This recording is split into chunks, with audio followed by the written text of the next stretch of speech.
लोकतंत्र ही नहीं बचेगा, लोकतंत्र कहाँ बचेगा? अगर लोगों को मताधिकार का अधिकार ही नहीं बचेगा तो लोकतंत्र कहाँ बचेगा? अगर आप 10 साल से सरकार में और उसके बाद भी घुसपैठी हैं तो ये तो आपकी कार्य क्षमता के ऊपर सवाल लगा रहा है। That the BJP is directing and using the election commission to damage India's democracy. घोषित नहीं हुआ वहां पर, लेकिन सरकार के लोगों ने मिलकर के वोट पहले ही काट दिया। अध्यक्ष महोदय, वहीं से दिखा दो, ये लिस्ट है। अगर एक भी इसमें गलत हो तो बता दीजिए, एक भी गलत हो अध्यक्ष महोदय। चुनाव हुआ नहीं, उससे पहले इलेक्शन कमीशन ने वोट काट दिए। और कितने वोट काटे हैं? 15,000 वोट काटे हैं। आप पार्लियामेंट में जो है वो रिफॉर्म के लिए अगर चर्चा करें तो बहुत अच्छी बात है, लेकिन आप उसमें जो है वो रिफॉर्म नहीं, बल्कि जो है वो आप पूरी की पूरी जो है वो जो हमारी चुनावी प्रक्रिया है, व्यवस्था है, उस पर जो है वो भय और भ्रम का भंवरजाल फैलाने की अगर कोई कोशिश करे तो वो ठीक नहीं है। आप इसमें जो है वो चुनावी प्रक्रिया में हमें भरोसा पैदा करना चाहिए, भ्रम नहीं।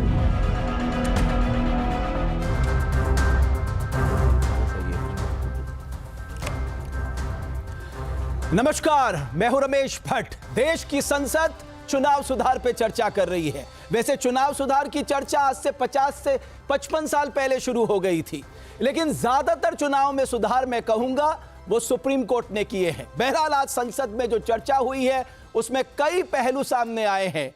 चुनाव आयोग की निष्पक्षता को लेकर सवाल उठा है। कहा जा रहा है कि साहब ईवीएम के बजाय बैलेट पेपर से चुनाव कराए जाएं।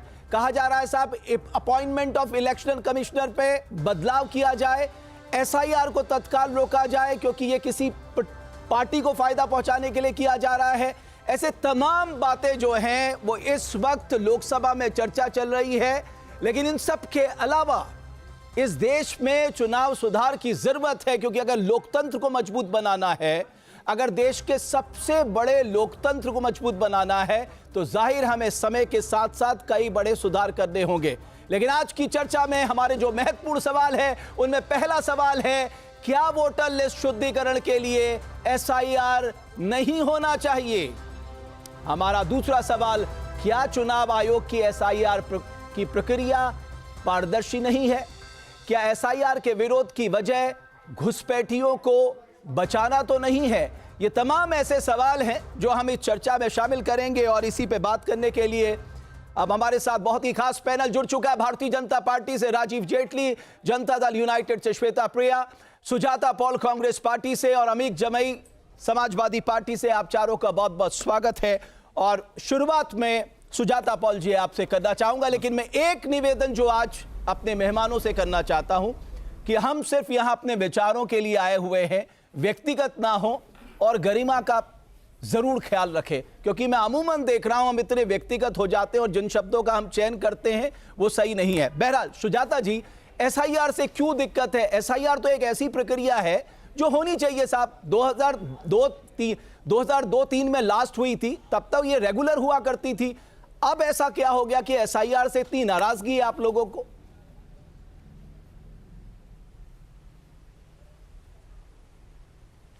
एसआईआर से किसी को नाराजगी नहीं है, इस प्रक्रिया से नाराजगी है।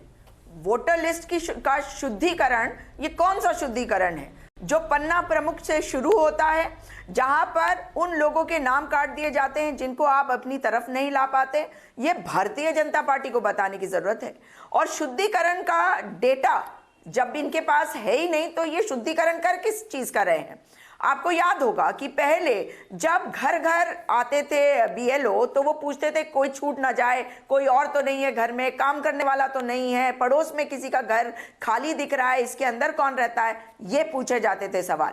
और आज क्या किया जा रहा है कि चुनाव आयोग की हिम्मत तो देखो जरा, सिर्फ इसलिए क्योंकि मोदी सरकार ने उनको बचाने की के लिए पूरा प्रबंध कर लिया कानून में बदलाव करके कि उनके खिलाफ कोई कोर्ट जा ही नहीं सकता। बार बार पूछा जाता है ना कि कोर्ट क्यों नहीं जाते, तो इनके खिलाफ कोर्ट नहीं जाते जो असली अपराधी है, जो असली देश के साथ द्रोह कर रहे हैं, क्योंकि ये सवालों के जवाब नहीं देते, ये पारदर्शिता नहीं लाते और फिर कहते हैं कि भाई हम जो चीज कर रहे हैं वो सही है। आप बताइए कि जो ब्राजीलियन मॉडल की तस्वीरें आई थी उस पे भाजपा का क्या तर्क था? भाजपा क्यों कूद पड़ती है भाई? सवाल हमारे होते हैं चुनाव आयोग से, भाजपा देने लगती है अपने तर्क कि अरे एक महिला आई उसने कह दिया मैंने वोट दिया। हमने कब कहा कि ब्राजीलियन मॉडल ने आके 200 जगह पे वोट दिया? हम यही तो कह रहे हैं कि अगर ब्राजीलियन मॉडल की तस्वीर आती है, अगर डुप्लीकेशन ऑफ वोट्स होते हैं बिहार में, तो ये तो साफ है ना भट्ट जी कि इसका मतलब ही है कि आपने शुद्धिकरण नहीं, आपने तो जानबूझकर इसका शुद्धिकरण लेकिन कर दिया सुजाता है, पॉल जी, 10 साल में अगर मान लीजिए वोटों को काटना चाहते हैं और वो जो सुजाता जी मान लीजिए 2002-2003 में आखिरी हुआ था, अब हो रहा है।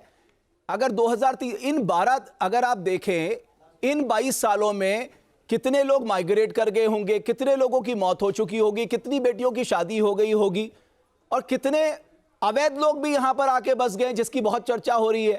तो साहब बिना शुद्धिकरण के तो फिर हम गलत लोगों को क्यों अधिकार दे वोट देने का? वोट देने का अधिकार तो हमारे भारत के लोगों को ही होना चाहिए।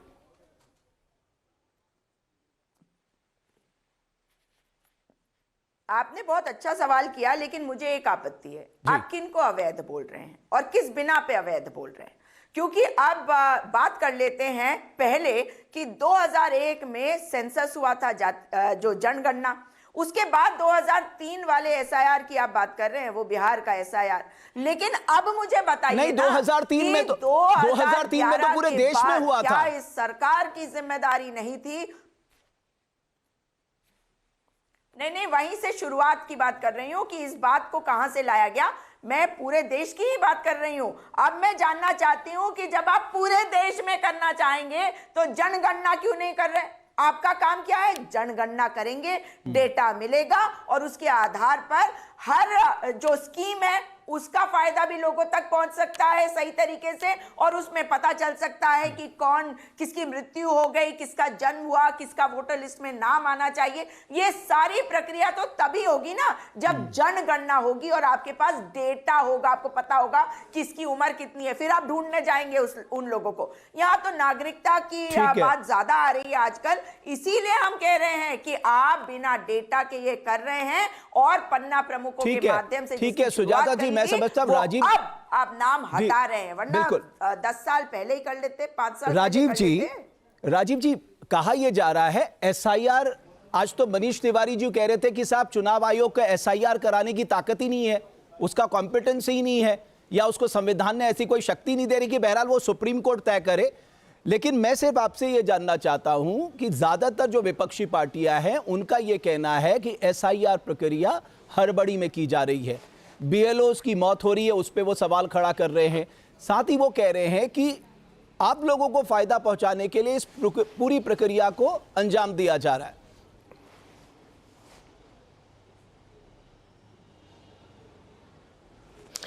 रमेश भाई, ये कुछ ऐसा ही भारत चाहते हैं जिस भारत के अंदर आपने देखा सिर के ऊपर, अपने सिर पर उठा करके बैलेट बॉक्स लेकर के लोग जाते थे, चोरी करके ले जाते थे, ठप्पे खुद लगाते थे, साइकिल के ऊपर ले जाते थे, ट्रैक्टर पे रख के ले जाते थे, और ये लोग चोरी करवाते थे। यही लोग थे जो चोरी करवाते थे, इन्हीं के कार्यकर्ता होते थे जो वोटरों के बैलेट बॉक्स उठा करके ले जाते। अरे बॉलीवुड की तो मूवीज में दिखाया जाता था, हमने तो नहीं बनाई थी ना, कैसे लोग गुंडागर्दी करने के लिए आते थे, कैसे वहां पर बूथ कैप्चरिंग होती थी, कैसे लूटा जाता था और कैसे सरकारें बनती थी। हम तो ये कह रहे हैं हमारी सरकार के अंदर बताइए, जहां चुनाव हुआ कहां रीपोलिंग हुई? बिहार के अंदर चुनाव हुआ, किसी ने ऑब्जेक्शन उठाई? कहीं कोई गुंडागर्दी हुई?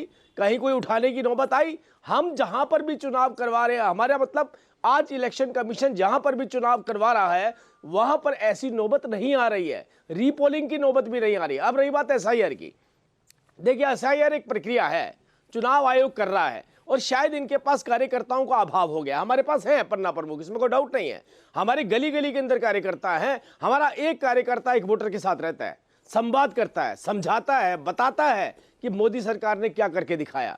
और यही हमारी चोरी है कि हम हकीकत जो है जनता के सामने ला करके रख देते हैं। हम बताते हैं इस सरकार और पहले की सरकारों में क्या फर्क था। अगर आज समझाने को आप चोरी कहते हैं तो चोरी हम करते हैं, लेकिन अभी आप ये सोचिए कि इनकी मांग क्या है। बैलेट बॉक्स पे चले जाइए, वापस बैलेट बॉक्स पे चले जाइए ताकि आपके गुंडे सक्रिय हो जाए और बैलेट बॉक्स फिर से उठा करके भागे। बैलेट बॉक्स पर चले जाइए ताकि वैसी व्यवस्था बन जाए, वैसी अव्यवस्थाएं हो जाएं जैसी अव्यवस्थाएं आपके टाइम में हुआ करती थी। अरे भाई, हमने तो कहा अगर कोई त्रुटि नजर आती है तो एक चुनाव आयोग का एक सिंपल फार्मूला है, एक प्रक्रिया है उनकी, जिसमें कहा जाता है कि अगर आपको लगता है तो इसको डिलीट किया जाए तो हम डिलीट करते हैं, अगर इसको ऐड किया जाए तो इसको ऐड करते हैं। फाइनल लिस्ट जो होती है पहले चुनाव आयोग, चुनावी जो पॉलिटिकल पार्टियां होती हैं, इनके कार्यकर्ताओं को दी जाती है, लिस्ट को वेरीफाई किया जाता है, उसके बाद एक फाइनल लिस्ट आती है, फाइनल ड्राफ्ट आता है। ये टेक्निकल टर्म है, ये आपके पास कार्यकर्ता नहीं है, ना ड्राफ्ट देखने वाला कार्यकर्ता है, ना डिलीट करवाने वाला कार्यकर्ता है, ना ऐड करवाने वाला कार्यकर्ता है। और जिसके पास कार्यकर्ता नहीं है, अंदाजा लगा लीजिए उस राजनीतिक पार्टी की कितनी आज की डेट में वक्त रह गई होगी। ये तो आप ड्राइंग रूम से बैठकर प्रेस कॉन्फ्रेंस करते हैं, ये तो आप बीएलए की बात कर रहे हैं, ये तो आप बीएलए की बात कर रहे हैं। अगर हम बीएलओस की भी बात करें, क्या आप मुझे बता सकते हैं हमारे दर्शकों की जानकारी के लिए कि इस वक्त बीएलओ को कितने समय तैयार किया गया, उनको कितनी ट्रेनिंग दी गई, और पहले 2002-2003 में किस तरह से तैयार किया गया था, वहां कितना टाइम लिया गया था? हाँ, आ गया फोन। नहीं, बीएलओ 3 बार जा रहे हैं, एक घर के अंदर 3 बार जा रहे हैं, और तीनों बार पूरी तरह से सक्षम हैं अपनी प्रक्रिया को करने के लिए। उनके पास उतनी ट्रेनिंग होती है, वो आज से चुनाव नहीं लड़वा रहे हैं, वो शुरू से चुनाव लड़वाते हुए आ रहे हैं। और जो ये बात बार बार उठाते हैं किसी बीएलओ की मृत्यु हुई, बड़ा दुखद है ये मामला कि किसी की मृत्यु हुई। अरे भाई, सरकारी कर्मचारी कार्य करते करते इस देश के अंदर बहुत सारे ऐसे लोग हैं जिनको हार्ट अटैक भी आया, कोई और बीमारी से ग्रस्त था, उसको उस दिक्कत को भी झेलना पड़ा। आप बहाना क्या बना रहे हैं, सोचिए, चोरी करने का बहाना क्या बना रहे हैं, गुंडागर्दी को वापस लाने का बहाना क्या बना रहे हैं, वोट बैलेट बॉक्स उठा करके भागने का। ठीक है, बहाना ये अभी आपकी बात आ गई सुजाता पॉल जी। अगर आप बैलेट की मांग कर रहे हैं, बीजेपी ये आप आरोप लगा रही है, आप वही दौर वापस लाना चाहते हैं बूथ कैप्चरिंग का।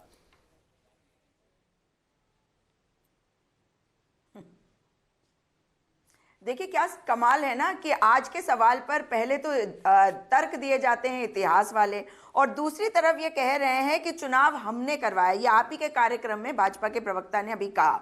बीएलओस की मौत पर जो असंवेदनशीलता है, वो कह रहे हैं कोई बीमार है तो वो मर गया। नहीं, जो लोग मर रहे हैं उनके परिजन भी कह रहे हैं, वो स्वयं कह रहे हैं कि हम पर बहुत ज्यादा दबाव है, हमें कहा जा रहा है कि इस टाइम तक आपको ये अपलोड करना ही है। और हम उस बात पे भी तो बात कर रहे हैं, हम तो नहीं कह रहे हैं कि वो गलत काम कर रहे हैं, हम कह रहे हैं कि उनके ऊपर दबाव क्यों डाल रहे हैं, कार्य को ठीक से कराइए। इन्होंने जिम्मेदारी जो है वो कार्यकर्ता पे डाली ऐड और डिलीट करने की, यानी कि जो बीएलओज और बीएलए का फर्क है उसको खत्म करने की बात कर रहे हैं, क्योंकि इनका जो बीएलए है वो तो बीएलओ ही कर रहा है ना काम। तो जिसका जो इस वक्त बात कर रहे हैं कि बैलेट बॉक्स उठा के कोई ले जाएगा, भट्ट जी नहीं, आपको समझ नहीं आया क्या? आपके कार्यकर्ताओं को हर पॉलिटिकल पार्टी को भी दी जाती है, मैंने ये बोला, आपको समझ नहीं आया क्या? आपको ये बात, आपको भी लिस्ट दी जाती है। अगर ये कह रहे हैं कि ये कार्यकर्ता का काम है, आपको पेन ड्राइव में दी जाती है, आपको बकायदा उसका एक प्रिंट आउट दिया जाता है कि भाई इसमें से चुन लीजिए अगर आपको करवाया। और अगर आपका काम है कि इस व्यवस्था को ठीक रखे, अरे तो भाई हमारे देश में आपने कभी करवाए थे क्या? नेहरू जी ने तो किताब लिख डाली इसके ऊपर, नेहरू जी ने तो किताब लिख डाली, पहला चुनाव मैंने करवाया और कैसे करवाया। नेहरू जी ने तो अपना व्याख्यान दिया उसके अंदर कि भाई मैंने कैसे बैलेट बॉक्स अरेंज करवाए, मैंने कैसे दूर दराज के इलाकों में बैलगाड़ी से पहुंचवाए। तो नेहरू जी बोलते हैं, अरे नेहरू जी के तो नेहरू जी बोल चुके हैं, बताइए। अरे कब तक नेहरू जी पे इसलिए चला गया क्योंकि आपको किताब पढ़नी चाहिए नेहरू जी की। नेहरू जी ने कहा पहला चुनाव मैंने कैसे करवाया, उसके पीछे क्या चुनौतियां थी और मैंने उसके लिए क्या क्या लड़ाई लड़ी। हम तो नहीं कह रहे, नेहरू जी कह रहे हैं। क्यों नहीं बता पाते कि इलेक्शन कमिश्नर्स को बचाने के लिए क्यों किया है कानून में? लेकिन राजीव जी जवाब दो। सीसीटीवी राजीव जी कैसे दिया गया इसी को? राजीव जी, अरे कौन सा जवाब? राजीव जी लेकिन राजीव जी मैं आपको एक बात कहना चाहता हूँ। पूरी करो राजीव जी, ये पता ही नहीं है क्यों नहीं दे पा रहे? राजीव जी मैं आपको एक बात, नेहरू जी ने क्या किया वो तो हमने नहीं देखा, लेकिन जीवीएल नरसिम्हा राव साहब ने एक किताब लिखी थी ईवीएम पे। नहीं, मैं नेहरू जी की बात नहीं कर रहा। जीवीएल नरसिम्हा राव ने जो नरसिम्हा साहब ने जो किताब लिखी थी ईवीएम पे, वो आपने पढ़ी है?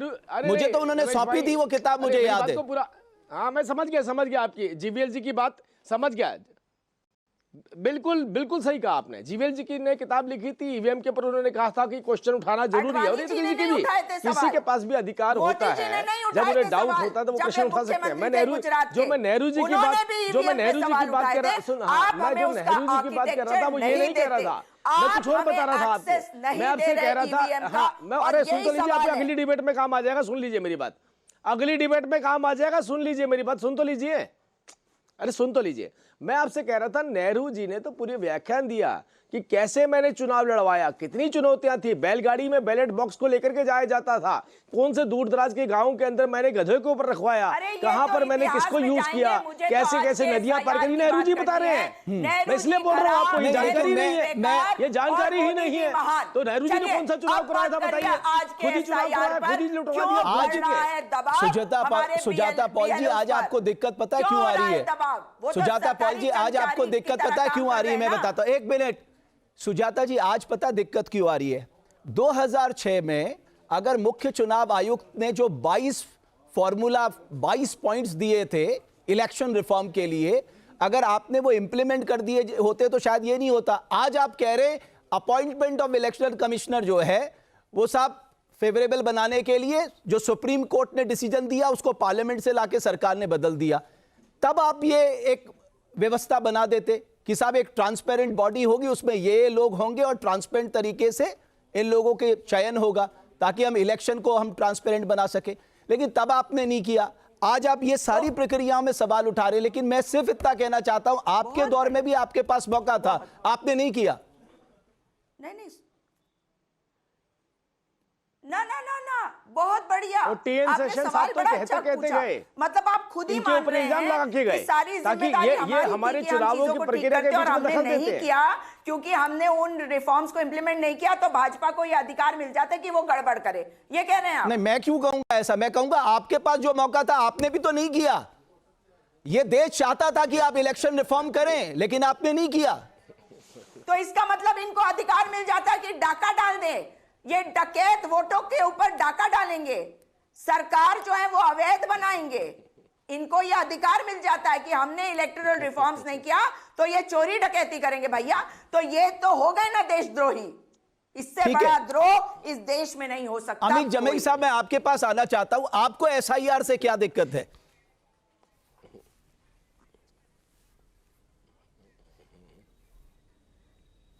देखिए विक्रम जी, आप बहुत ही मैं आपको तकरीबन यूपीए 1 यूपीए 2 में जब आप लोकसभा में हुआ करते थे, मैं आपकी पत्रकारिता को तब से आपको मैं बहुत वॉच करता हूं, आपके जर्नलिज्म को, आपकी सहाफ़त को, आपकी पत्रकारिता को। समस्या क्या है कि समस्या जो एसआईआर की जो सबसे बड़ी समस्या है, मैं आपको एग्जाम्पल के लिए बताऊं, बीजेपी आरएसएस ने जो प्लान करा है कि कैसे जो राज्यों के चुनाव हैं जीतने के लिए उन्हें कितने वोट मैनेज करने हैं, कितने वोट काटने हैं, उसके लिए ये एसआईआर का पूरा प्रबंधन किया गया।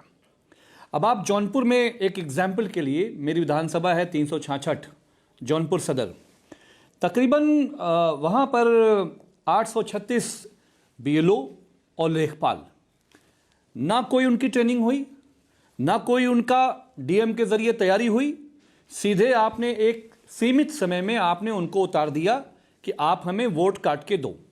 बदलापुर का बीजेपी का विधायक है रमेश मिश्रा, उसने जब पूरे अपनी विधानसभा के बीएलओ से बात करी जो कि सरकारी टीचर्स होते हैं, उनसे उसने साफ साफ कहा, मैंने कई बार वीडियो भी चलवाया है उसका, कि जहां जहां विपक्ष का वोट है वो वोट हमको काटना है।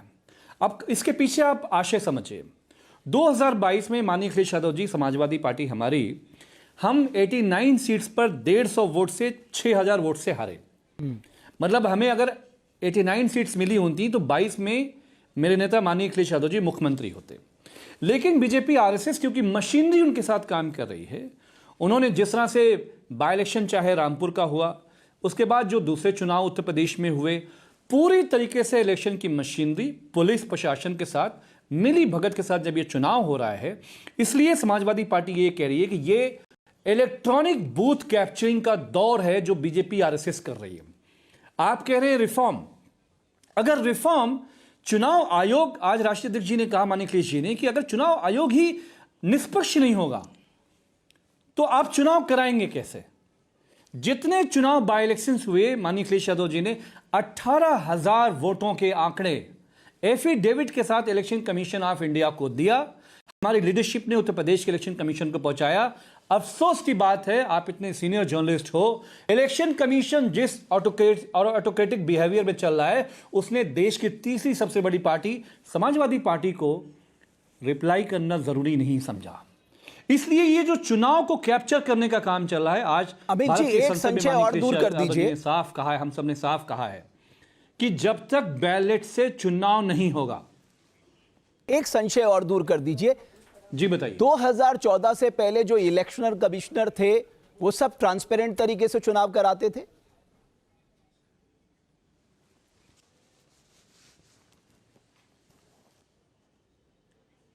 बेशक 2004 से पहले अगर निष्पक्ष चुनाव नहीं होता तो मरहूम अटल बिहारी वाजपेयी साहब प्रधानमंत्री कैसे बनते? आप तो उनको बहुत आइडियल मानते हैं, हम लोग उनको कितना बड़ा नेता मानते हैं इस देश में। चुनाव हुआ था तभी तो जीत के आए थे। लेकिन आज माननीय अखिलेश जी ने कहा कि कांग्रेस ने भी अपनी ये गलती सुधारी। पर सर इसी ईवीएम ने तो आपको तीसरी, सर इसी ईवीएम ने तो आपको देश की तीसरी सबसे बड़ी पार्टी बनाया पार्लियामेंट में। इसी ईवीएम से तो बने हैं आप। मैं आपसे ये भी तो कह रहा हूं, अगर मैं आपसे ये भी तो कह रहा हूं, तो कर्नाटक में इनकी सरकार ना 18,000 वोटों के आंकड़े जो इलेक्शन कमीशन ने काटे, जो इलेक्शन कमीशन ने वोट्स काटे, 18,000 वोट्स ऐसे नहीं होते हैं। 2 वोट से भी लोग हार जाते हैं एक चुनाव। 5 साल खराब हो जाता है। 5 सीटों से 2 सीटों से लोकसभा में लोग प्रधानमंत्री बनते रह गए। तो सीधी सीधी बात यह है कि बूथ कैप्चरिंग का दौर है, इलेक्ट्रॉनिक बूथ कैप्चरिंग का दौर। अब बीजेपी आरएसएस ये समझती है कि ऑटोक्रेटिक बिहेवियर से वो पूरे देश के चुनाव, चाहे वो पश्चिम बंगाल हो या उत्तर प्रदेश हो, आपको नहीं फिक्र है बीएलएस की? हमारे उत्तर प्रदेश में तकरीबन 10 लोग, इसमें हमारे जो बेलोज है वो मारे गए। माननीय अखिलेश यादव जी ने निजी तौर पे उनके 2-2 लाख की मदद करी। लेकिन क्या इलेक्शन कमीशन को आपने कोई तैयारी नहीं कराई? लेना चाहिए था। बिल्कुल अमित जमाई साहब, मैं इस चर्चा को आगे बढ़ाऊंगा। केवल इलेक्शन कमीशन का केवल ईवीएम ही मसला नहीं है, मसला कैश ट्रांसफर भी आया चुनाव सुधार में, जिसको लेके आप पार्लियामेंट में चर्चा हुई है। मैं उस पर भी जरूर आना चाहूंगा। मैं आपसे जानना चाहता हूं श्वेता जी, आप ही के यहाँ 10,000 रुपए ट्रांसफर हुआ है और उस पे सबसे ज्यादा सवाल ये उठाए जा रहे हैं कि साहब अगर ऐसा हुआ कि देश की जो आर्थिक स्थिति है उसका क्या हाल होगा? स्टेट आप देखिए, डेट जीडीपी रेशियो कई स्टेट का 30% से ऊपर है, मतलब 28/18 प्रदेशों का 30% से ऊपर है। तो कैसे चलेगा आगे? और ये प्योर रेवड़ी कल्चर है। देखिए रमेश जी, हम आपके राजीव जेटली जी बताएंगे रेवड़ी कल्चर के बारे में। आई थिंक वो लोग एक्सपर्ट है रेवड़ी कल्चर को, किस तरह से देश रेवड़ी कल्चर के चलते देश बर्बाद हो सकता है। मैं राजीव जी के पास आऊंगा। नहीं श्वेता जी, आप जवाब दीजिए। रमेश जी, आपने अभी एसआईआर के मुद्दे पे बात करते हुए ये बोला था कि नागरिकों को अधिकार है भारत में वोट डालने का। उसी पे हम बोलना चाहते हैं, नागरिकों का जो वोटिंग राइट है वही लोकतंत्र की शान है। बाकी जितने भी फर्जी वोटर हैं वो तो इससे सावधान ही रहें। और दूसरी बात ये, अभी इन्होंने बोला था, सुजाता जी ने बोला था, चुनाव आयोग पे सवाल उठाते हुए उन्होंने बोला था कि जब ब्राज़ील की जो मॉडल थी उनका फोटो जो भी दिखाया गया उसमें उन्होंने बोला उन्होंने इलेक्शन कमीशन से सवाल किया था। आपने इलेक्शन कमीशन से सवाल नहीं किया था, राहुल गांधी जी ने इलेक्शन कमीशन से सवाल नहीं किया था। उन्होंने प्रेस कॉन्फ्रेंस किया था जिसके जरिए वो लोगों को गुमराह कर रहे थे और बाद में क्या निकल के आया देखिए। ब्राज़ीलियन जो मॉडल थी उन्होंने भी इस पे सफाई दी थी। दूसरी बात, सुजाता जी ने ये बोला कि जनगणना करवाना चाहिए, एसआईआर नहीं। जनगणना अगर होगा तो वो गवर्नमेंट करवाती है। एसआईआर करवाने का पूरा कंप्लीट राइट इलेक्शन कमीशन का होता है फेयर इलेक्शन के लिए। और जो ये बात कर रहे हैं कि नहीं होना चाहिए, जो वेस्ट बंगाल में आ रहा है, उसका एक उदाहरण देना चाहते हैं। करीब 2200 बूथ्स ऐसे हैं, पोलिंग बूथ्स ऐसे हैं जो बॉर्डरिंग डिस्ट्रिक्ट्स में है। वहाँ पे पिछले 23 साल में जितने वोटर्स का नाम इलेक्टोरल रोल में है उतने ही आज भी हैं, किसी का नाम कटा नहीं है। जबकि वहाँ पे जो वृद्ध लोगों की संख्या सबसे ज़्यादा है। आप मुझे ये बताइए, 23 साल में कोई मरे नहीं होंगे क्या? कोई शिफ्ट नहीं हुए होंगे क्या? एक एग्जांपल लेते हैं, एक डिस्ट्रिक्ट है 24 परगना, वहां के लोगों के बारे में बहुत सारे लोग वहां से बाहर है। आप दिल्ली में पूछिएगा आप कहाँ रहते हो, हम दिल्ली में रहते हैं, उनका घर भी यहाँ पे है, सब कुछ यहाँ पे है, लेकिन फिर भी ये लोग बोलते हैं कि वो शिफ्ट नहीं हुए हैं। बताइए 23 साल में परगना का कोई व्यक्ति अगर यहाँ शिफ्ट हो गया है, यहाँ वोट दे सकता है, यहाँ दे हो सकता है, तो वहां पे उसकी चॉइस है ना। वहां पे तो उनका नाम, अगर वो परमानेंटली यहाँ पे शिफ्ट हो चुके हैं, वहां पे तो नाम उनका कटना चाहिए। 23 साल से ये चीज नहीं हुआ है, अगर नहीं हुआ है तो अब तो करेक्शन की जरूरत है ना। ये तो रेगुलर होना चाहिए था, ये 2013 में भी होना चाहिए था, ये 2023 में भी होना चाहिए था। क्या मैं इसमें नहीं आना चाहता? नहीं, बिल्कुल होना चाहिए था। अगर नहीं हुआ है तो आज हो रहा है। जी आप रिप्लाई करिए, उसके बाद मैं राजीव जी के पास जाऊंगा। और इन्होंने एक बात और बोला था, 1 मिनट सुजाता जी, किस बेसिस पे आप अवैध घोषित कर रहे हैं लोगों को जिनके पास डॉक्यूमेंट्स नहीं है? वो तो अवैध ही है ना, वोटिंग राइट्स के लिए वो अवैध ही कंसीडर किए जाएंगे। और जनगणना करना सरकार का काम होता है और सरकार ही व्यवस्थाओं को आप सुन रही हैं? बोलिए सुजाता जी, सुन रहे हैं। तो जनगणना सरकार का काम है, बिल्कुल सही कहा आपने। और एसआईआर काम इलेक्शन कमीशन का हो गया, पन्ना प्रमुखों का काम, और बीएलओ को बीएलए का काम देने का काम तो ईसी का नहीं है। और ईसी को पारदर्शी बनाने के लिए क्या कानून इतना सख्त नहीं होना चाहिए कि किसी भी चुनाव आयुक्त को यह डर हो कि अगर वो एक भी वोट की चोरी कराता है, यहाँ तो मास चोरी हो रही है, डकैती हो रही है, तो एक भी वोट की चोरी हो तो उस पर सवाल किया जाए, वो जवाब दे और वो बच ना सके। लेकिन अभी आप बात करने की पश्चिम बंगाल की, जहाँ पे चोरी हो रहा होगा, 11-12 साल हो गए मोदी सरकार को, आप बॉर्डर डिस्ट्रिक्ट की बात कर रही हैं। अरे सुन लीजिए, आपके बिहार में जो लोग शिफ्ट हुए, अरे बिल्कुल मैंने नहीं कहा, अरे ईवीएम सही होगा और पारदर्शिता होगी तो जितने वोटों से हम जीतते हैं उससे कहीं ज्यादा वोटों से जीतेंगे। अब बताइए, और दूसरी बात, अब आप बात कर रहे हैं ना कि जो शिफ्ट हो गया तो गाड़ियां भर भर के क्यों गए बिहार में लोग वोट देने के लिए, और जिनकी मृत्यु हो गई, मृत्यु प्रमाण पत्र को नगर निकाय बनाता है, पंचायत बनाता है, क्या ये रिकॉर्ड नहीं था कि उनका नाम कटवाने के लिए वो कोऑर्डिनेट करते और चेक करते? अब एसआईआर में 2003 की बात करी जा रही है, यानी कि जो व्यक्ति 2003 में पैदा ही हुआ उसकी उम्र ही 22 साल की हो गई, तो 22 साल 18 साल का जो नौजवान है उसको तो वोट का अधिकार है। तो बेसिर पैर की बातें यदि आप करेंगी तो आप केवल अपनी बेवकूफी दर्शाएंगी। सच्चाई ये है कि बीएलओस को बीएलए बना दिया गया सत्ता पक्ष का, और वोटों को कटवाना और अपने सुजाता जी मैं एक और बात करना चाहता हूं, वहां लेके जाकर वोट सुजाता जी मैं एक चीज, एक सेकंड मैडम, सुजाता जी अगर ईवीएम में सब गड़बड़, सुजाता जी ये ईवीएम का हमने इस्तेमाल कब से करना शुरू किया, आप प्लीज बताइए।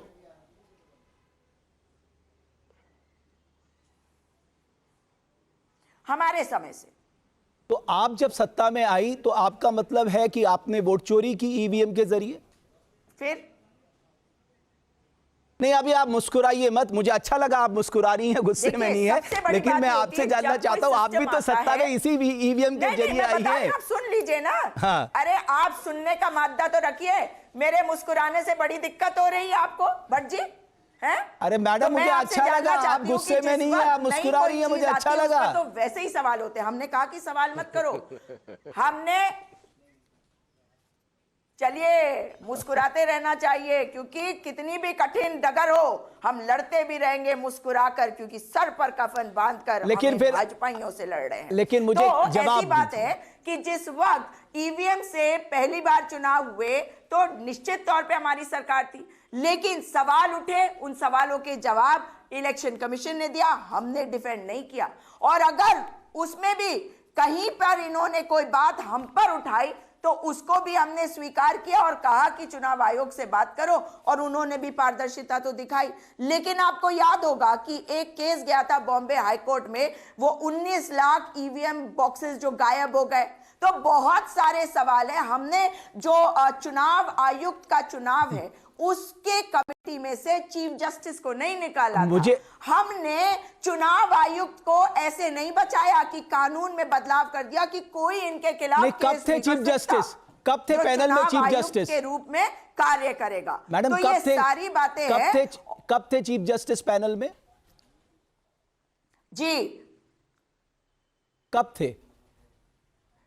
चीफ जस्टिस को लाया गया था। क्यों लाया गया था? Supreme court. हम क्यों मैडम, ये तो सुप्रीम कोर्ट ने किया है। मैं वही तो कह रहा हूं, इलेक्शन रिफॉर्म्स के ज्यादातर काम इस देश में सुप्रीम कोर्ट ने किए। हाँ, तो हटाया क्यों? हम ये क्यों लाना चाहते थे बताइए ना। वो 2018 तो भाई आप मैडम, फिर वही आप कह रही, आपके टाइम में भी नहीं था ना। ये तो सुप्रीम कोर्ट में मामला गया, सुप्रीम कोर्ट में मामला गया। सुप्रीम कोर्ट के चीफ जस्टिस ने कहा कि साहब, आप भी इतिहास की बात करने लगे। गजब है आप। मतलब मैं अगर आपसे कोई आपके टेन्योर का सवाल पूछ लूं, इतिहास हो जाता है। जब देखिए, इस देश में कोई भी राजनीतिक दल जो है वो इस जवाबदेही से नहीं बच सकता कि उसने चुनाव सुधार नहीं किए। मुझे याद है जब सुप्रीम कोर्ट ने कहा इस देश को जानने का अधिकार है कैंडिडेट के ऊपर कितने क्रिमिनल केसेस हैं, उसका एजुकेशनल स्टेटस क्या है, उसके पास कितना पैसा है। इस देश की संसद ने कानून बना के सुप्रीम कोर्ट के उस कानून को रद्द कर दिया। कोई पहली बार थोड़ा हो रहा है इस देश में। तब किसकी सरकार थी? रमेश जी, एक चीज बस, ये सही मोमेंट है। मैं सिर्फ इसलिए कह रहा हूं कि इस देश में जिसको सत्ता मिली उसने अपने अपने हिसाब से उपयोग किया। पे ही जब सवाल उठ रहे हैं कि आप पारदर्शिता से नहीं कर रहे, प्रक्रिया गलत है, आपके इन बातों से मुझे एक चीज तो लग गया कि आपको सर्वोच्च न्यायालय पे यकीन बचाने का कार्य कर रहे हैं। अगर 2023 की बात कर रहे हैं आप, तो ये बताइए ना कि हम जब तैयार हैं कि न्यायालय पे यकीन पूरा सिस्टम तो यही सर्वोच्च न्यायालय अभी अक्टूबर में इलेक्शन कमीशन बता दिया था कि कोई गड़बड़ी नहीं है चीफ जस्टिस को होना चाहिए। न्यायालय में यकीन है तो चीफ जस्टिस होना चाहिए। ये कौन मोहतरमा है, इनको क्या पता नहीं कि चीफ जस्टिस को हटाने का काम कानून बनाकर। अभी क्या है, वो सरकार के पास ताकत थी, सरकार ने अपने पावर का इस्तेमाल किया। सही या गलत ये देश को लोग देख रहे हैं। एक मिनट, ये देश के लोग देख रहे हैं। लेकिन मैं एक और बड़ा मुद्दा उठा, अभी ये कह रही हैं, क्या आपको भरोसा नहीं? राजीव जेटली जी, आप चाह रहे हैं चीफ जस्टिस भी आए इलेक्शन कमिश्नर के चयन में, लेकिन आपने अभी बताया सर्वोच्च न्यायालय पे आपको यकीन है, तो हम आपको बताते हैं उसी सर्वोच्च न्यायालय का जजमेंट आया था ना, ऑर्डर आया था ना अक्टूबर 2025 में, जिसमें उन्होंने एसआईआर को बिल्कुल संवैधानिक प्रक्रिया बताया है। सिलेक्टिव नहीं हो सकती, सिलेक्टिव नहीं हो सकती। अगर सुप्रीम कोर्ट ने श्वेता जी बिल्कुल सही कह रही है, आप सिलेक्टिव कैसे हैं? एक उसी सुप्रीम कोर्ट ने कहा कि चीफ जस्टिस होने चाहिए, वो चेंज हो गया। उसी सुप्रीम कोर्ट ने कहा एसआईआर जो है वो सही है, चुनाव आयोग करा सकता है, संविधान ने उसको ताकत दी, उसको आप ठीक कह रही हैं। मतलब सेलेक्टिव नहीं हो सकती, वो बात सही है। लेकिन राजीव जेटली जी, मैं आपसे जानना चाहता हूं, जो मुख्य बातें उठी है, पहला आपने चीफ जस्टिस को क्यों हटाया? ओके, मैं उन्हीं से, अरे मैडम, मैं श्वेता जी से ही तो कह रहा हूं, मैं आपसे थोड़ा ना कह रहा हूं।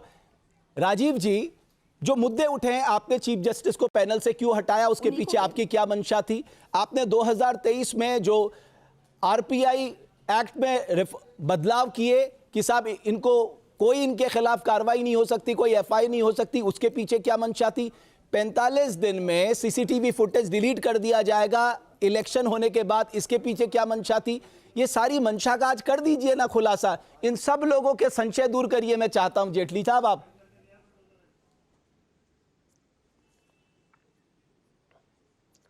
मुझे लगता है कि माइलस्टोन सेट करना चाहिए था कांग्रेस पार्टी को। कर्नाटका में शपथ नहीं लेनी चाहिए थी और कहना चाहिए था कि हमें डाउट है चुनाव आयोग के ऊपर, ये निष्पक्षता के साथ चुनाव नहीं करवा पा रहे हैं, हमें हिमाचल के अंदर अपनी सरकार नहीं बनाएंगे। नहीं बनाते, ये माइलस्टोन सेट करते कि इसकी दोबारा से जांच होनी चाहिए, दोबारा से इसकी काउंटिंग होनी चाहिए। हमें ईवीएम के ऊपर विश्वास नहीं है। जब तक हम अपने विश्वास को कायम नहीं कर लेंगे, जब तक हम अपनी शपथ नहीं लेंगे, ओथ नहीं लेंगे। अगर ये ऐसी माइलस्टोन सेट करते तो शायद ये इस लायक होते कि हमारे सामने बैठ के डिस्कशन कर सकते थे। जब देखो ये देश की जनता ने आपको नकारा है, जी, इसमें मैंने आपसे पॉइंटेड सवाल पूछे, अभी भी जो विश्वास रखा है, आपने भारतीय नागरिकों से ज्यादा विश्वास रखा। तो बांग्लादेश, मैं एक दूसरी बात कह रहा हूं, मैं आ रहा हूं, उसी पे आ रहा हूं, मैं उसी पे आ रहा हूं सर, मैं उसी पे आ रहा हूं। आप बांग्लादेश के वोटर पे ज्यादा विश्वास रखते हैं, अपने वोटर पे नहीं रखते, इसलिए भारत का नागरिक आपसे नाराज है, आपको देखना नहीं चाहता। वो अगर इतना ही शौक था उन लोगों के साथ, इतना ही भरोसा था, तो अपने टुकड़े भी ना मत करते ना देश के 3-3। आज आपकी सरकार होती, ये तो देश की जनता ने देखा है। अब रही बात आपने रिफॉर्म्स की, देखिए मैं आपको बताता हूं, इस देश के अंदर रिफॉर्म्स आज से नहीं, आजादी के बाद से लगातार चल रहे हैं। और जितने रिफॉर्म्स कांग्रेस पार्टी ने करे हैं, जितने रिफॉर्म्स, उसको अगर उसको खंगाल करके देखें, इतने रिफॉर्म्स तो उम्मीद भी नहीं करते। ये तो अच्छी चीज है, रिफॉर्म्स तो अच्छे के लिए होते हैं, रिफॉर्म्स कोई खराब थोड़ा होते हैं, रिफॉर्म्स केवल अपनी कन्वीनियंस के लिए किए वो खराब होते हैं सर। रिफॉर्म्स तो बहुत अच्छी चीज है। मैंने इसी हमारी कन्वीनियंस होती तो हम हिमाचल में सरकार बना के बैठे। सर आपकी मैं आपको बताता हूं, मैं आपको एक एग्जांपल दे दूं। राजीव जेटली साहब 2016 में आज अखिलेश यादव ने उसका जिक्र भी किया था। उन्होंने बाकायदा कैबिनेट से एक पॉलिसी अप्रूव की कि वो मोबाइल देना चाहते हैं, टैबलेट देना चाहते हैं। आपने कहा साहब इन्होंने ये जो कदम उठाए इससे इलेक्शन जो है वो इन्फ्लुएंस करने के लिए उठाया गया। चुनाव आयोग ने तत्काल रोक लगा दी। बिहार में इलेक्शन के कुछ दिन पहले 10-10 हजार रुपए बांट दिए गए, तो वहां भी तो रोक लगनी चाहिए थी। और ये तो प्योर रेवड़ी कल्चर है साहब। जिस देश का डेट जीडीपी रेशियो ऑलमोस्ट 83% से ऊपर हो, वहां अगर हम इस तरह से पैसा बांटने लग जाएंगे तो कैसे चलेगा ये देश, आप मुझे बताइए। और आप तो सबसे ज्यादा चिंता करते हैं इस देश की।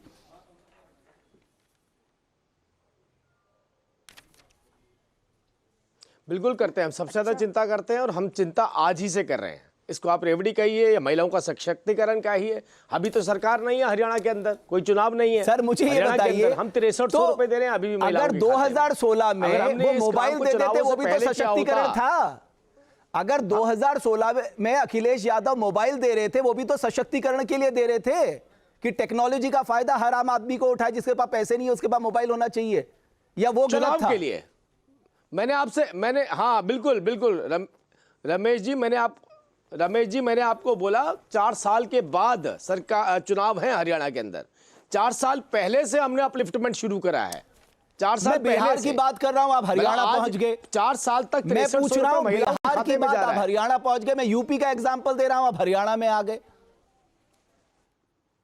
हरियाणा में तो नेता प्रतिपक्ष ने आपके ऊपर आरोप लगा दिया कि आपने 25 लाख वोट पैसा उन्होंने दिया, तो चुनाव आयोग ने रोक लगाई। और वो दिया तो चुनावों के मद्देनजर दिया। हमने उस रिफॉर्म को पहले से अपनाया। देखिए हम तो हर जरूरतमंद एक व्यक्ति है, गरीब व्यक्ति है, अगर वो मेहनत करता है, मैं आपको सही से समझा नहीं पा रहा हूं सर, मैं माफी चाहता हूं। मैं फिर आपसे बच्चा राजीव जी, मैं फिर आपसे बड़ी विनम्रता से मैं कह रहा हूं 2016 में अखिलेश यादव कैबिनेट से पॉलिसी अप्रूव करके मोबाइल बांटने के लिए उन्होंने शुरुआत करी। आपने इलेक्शन कमीशन से कहा, बिल्कुल सही कहा, आपका अधिकार था विपक्ष की पार्टी होने के नाते कि साहब ये इलेक्शन को इन्फ्लुएंस करना चाहते हैं, तो वहां तो रोक लग गई। लेकिन बिहार में जब हुआ 10,000 देने का, वहां कुछ नहीं हुआ। जब वोट डल रहे थे तब भी 10,000 पड़ रहे थे। तो इसको क्या माना जाए? ये लेवल प्लेइंग फील्ड कहां रह गया?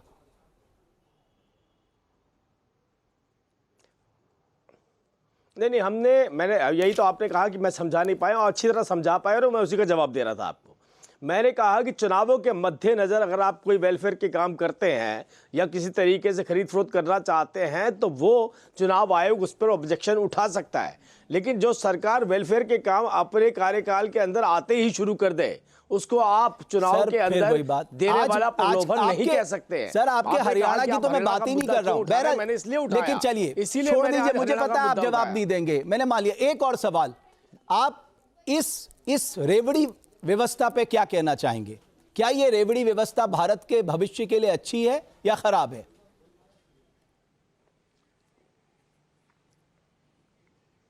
हर व्यक्ति स्किल होना चाहिए, अपने पैरों पर खड़ा होना चाहिए। ये कल्चर खत्म होना चाहिए। और जब तक सबको सक्षम नहीं किया जा सकता तब तक सरकार का दायित्व बनता है कि एक व्यक्ति को इलाज के लिए पैसा सरकार दे, जो हम दे रहे हैं। एक व्यक्ति को अनाज दे ताकि उसको अपने बच्चों के भविष्य की चिंता करनी है। ये रेवड़ी कल्चर नहीं है। कर पाए अगर आप डिफरेंशिएट गलत कर रहे हैं। ये तो बहुत अच्छे काम है, ये तो होने चाहिए।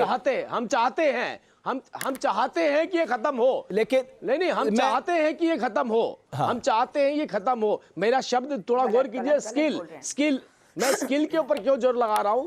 जब तक आदमी निपुण नहीं होगा, ठीक है, चलिए आ जाते हैं जगह पर अपना रोजगार नहीं पा पाएगा। घुसपैठियों पर मैं अमीर जमई साहब के पास आने से पहले सुजाता जी से बात करूंगा। सुजाता जी, हमारे जो रिपोर्टर हैं इस समय पश्चिम बंगाल में हैं, और पश्चिम बंगाल में वो बॉर्डर एरियाज में रिपोर्टिंग कर रहे हैं पिछले 15-20 दिन से। मैडम वहां भगदड़ मची हुई है और वो लोग स्वयं हमारे कैमरे में आके बता रहे हैं कि वो कितने सालों से वहां रह रहे थे।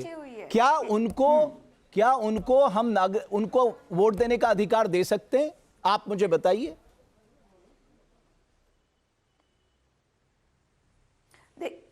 देखिए, जो बाहर का व्यक्ति है उसको बाहर वापस भेजना ये सरकार की जिम्मेदारी है। इसका मतलब आप खुद ही मान रहे हैं कि करीबन 12 साल होने को आए हैं और मोदी सरकार फेल है, क्योंकि CISFO या बॉर्डर पे जितने भी हमारे एजेंसीज होते हैं वो इस कार्य को नहीं कर पाए। तो मोदी सरकार क्या कर रही है? क्या उनको चेक नहीं करना चाहिए था? लेकिन चलिए, CAA के कानून में भी इन्होंने बात करी थी कि जो मतलब वहाँ पर है और प्रताड़ित किए जा रहे हैं उनको हम ले लेंगे, अफगानिस्तान में, पाकिस्तान में वगैरह वगैरह।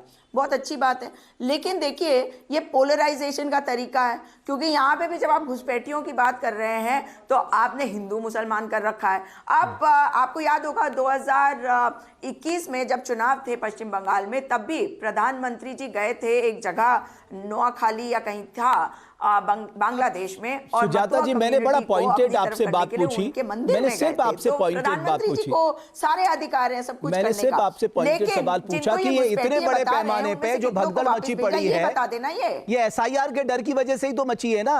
अगर SIR नहीं हो रहा होता कौन पूछ रहा होता, वो आराम से रह रहे होते। SIR के डर की वजह से ही तो लोग भाग रहे हैं, पकड़े जाएंगे करके। अरे इसका मतलब है कि आपने इनको आने दिया, वो सवाल आप कर सकती हैं। भट्ट जी, इसका मतलब है कि प्रधानमंत्री नरेंद्र मोदी ने उन लोगों को आने दिया। और हाँ, तो मैं यही तो जानना चाहती हूँ कहां से आए भाई। मैं तो सवाल ही नहीं उठा रही कि वो जा रहे हैं नहीं, मैं कह रही हूँ जिनको डिपोर्ट करना था उनको कर नहीं पाए, और अब कह रहे हैं कि भगदड़ मचा हुआ। आप कह रहे हैं तो भैया अगर भगदड़ मचा तो आए कैसे ये? हम क्या कर रहे थे? अपने बॉर्डर्स को हम अनसिक्योर कर दे रहे हैं और देश इनसिक्योर हो रहा है, क्योंकि प्रधानमंत्री को खुद ही नहीं पता कि उन्हें करना क्या है, क्योंकि ड्रामे में वो ज्यादा विश्वास करते हैं। समझे आप मैं क्या कह रही हूँ? खुद की ठीक है, अमित जमई साहब एक और मैं अमित जमई मैं आ रहा हूं, आप दीजिएगा राजीव जी जवाब। लेकिन अमित जमई साहब मैं आपको एक एग्जांपल दे रहा हूं, ये वाराणसी के माधोपुर का ये एग्जाम्पल है, और 8 तारीख को पुलिस ने वहां पर रेड किया था। 50 से अधिक परिवार रह रहे थे, 125 से अधिक इनकी संख्या है। मैं समझ गया, आप समझ गए होंगे करके मैं किन की बात कर रहा हूं। और नाम आया है आपके पूर्व जिलाध्यक्ष OP सिंह का। अरे हमारे देश में वैसी इतनी आबादी, हमारे पास तो अच्छा खासा वोट बैंक है, क्यों इनको बना के अपना वोट बैंक बना रहे हैं आप लोग? आपको पूरी बात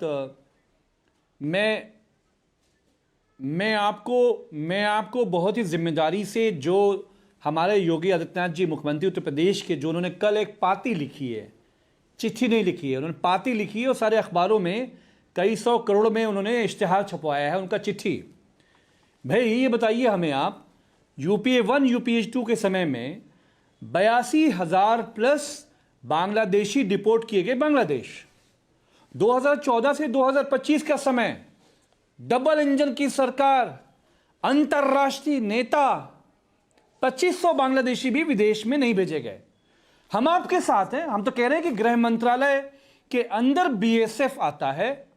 बांग्लादेश से कलकत्ता से एंट्री करते हुए भाजपा का प्रदेश प्रदेश प्रदेश प्रदेश प्रदेश करते हुए वो उत्तर प्रदेश में आते हैं जहां पे भाजपा की सरकार है। लखनऊ शहर में जहां की मेयर सुषमा खरटवाल साहिबा खुद उत्तराखंड की हैं, वो कहती हैं कि 160 घुसपैठिए भाग गए, 160 घुसपैठिए भाग गए। उत्तर प्रदेश के लखनऊ के लोक भवन में एक IAS लापता है, IAS का पता नहीं है, लापता है, पुलिस पीछे घूम रही है। पाकिस्तान के आतंकवादी लापता है। तो ये सरकार पे धिक्कार है कि अगर हमारा मुख्यमंत्री योगी आदित्यनाथ जी, आपको कहना है कि घुसपैठिया हमारे देश में अभी भी है यूपी में, तो बोलो देश के गृह मंत्री से कि गद्दी छोड़ो, गद्दी छोड़ो, क्योंकि गृह मंत्रालय आपके हाथ में है। तो कैसे हुआ ये? हम भी चाहते हैं। ठीक है राजीव जेटली साहब, अब आप जवाब दे दीजिए। मुझे लगता है आप बेहतर स्थिति में है इन सारे संशयों को दूर करने के लिए। बनाओगे, पैसा खर्च होगा कि नहीं होगा? जेटली साहब, किसका पैसा होगा वो? देखिए, पहले तो मैं यहाँ से शुरुआत करता हूँ कि कांग्रेस की हमारी जो प्रवक्ता हैं, शायद इनको अंदाज़ा नहीं है कि मनमोहन सिंह जी ने रोहिंग्या को लेकर के क्या स्टेटमेंट दी थी, और शायद ये जानकारी भी नहीं होगी थी, इनको नहीं होगी।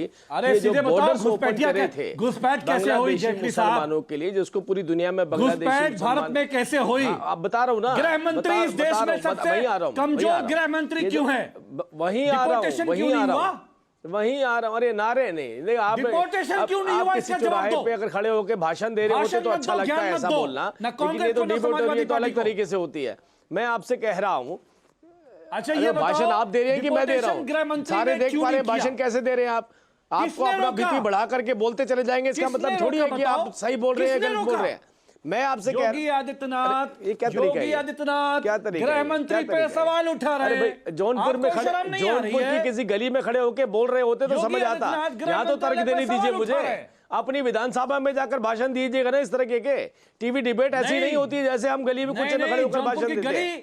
मैं आपसे कह रहा हूं, मेरी बात सुनिए, आपकी जानकारी भी बढ़ेगी इस बात से, ताकि अगला क्वेश्चन ऐसा ना उठा पाए जो अच्छा ना लगे किसी को। जौनपुर के लाल तो कब सिर्फ माफिया हैं आपके रिश्तेदार। किसको? जौनपुर के माफिया तो आपके रिश्तेदार हैं। अरे भाई, जौनपुर से तो आप आए, आपके पास ज्यादा जानकारी होगी। सिर्फ आप पीते हैं और पिलाते हैं, हमने तो ना सिर्फ पिए ना पिलाते हैं, आपको ज्यादा जानकारी होगी। मैं कुछ और बोल रहा था आपसे, जौनपुर की बात इसलिए बोली क्योंकि आप इतनी तरीके से जौनपुर से छोड़ बचा रहे थे। मैंने कहा आपको, ये आपके किसी मोहल्ले का, मोहल्ले में खड़े होकर भाषण देने वाला, लगता है डाइवर्ट हो रहे हैं, ये प्लेटफॉर्म हो रहे हैं। देश को बताओ, वितर्क करने वाला, गृह मंत्री ने रिपोर्ट क्यों नहीं किया?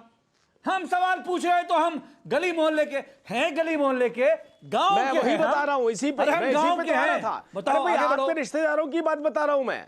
आपके रिश्तेदार जो आपके अलायंस पार्टनर हैं, उन्हीं की बात बता रहा था, उसी प्रधानमंत्री की बात बता रहा था, जिन्होंने रास्ते खोले, क्या स्टेटमेंट दी थी कि ये लोग कहां जाएंगे, ये लोग कहां, अरे सुन तो लीजिए, फिर मैं बीच में नहीं, ऐसे ये लोग कहाँ जाएंगे?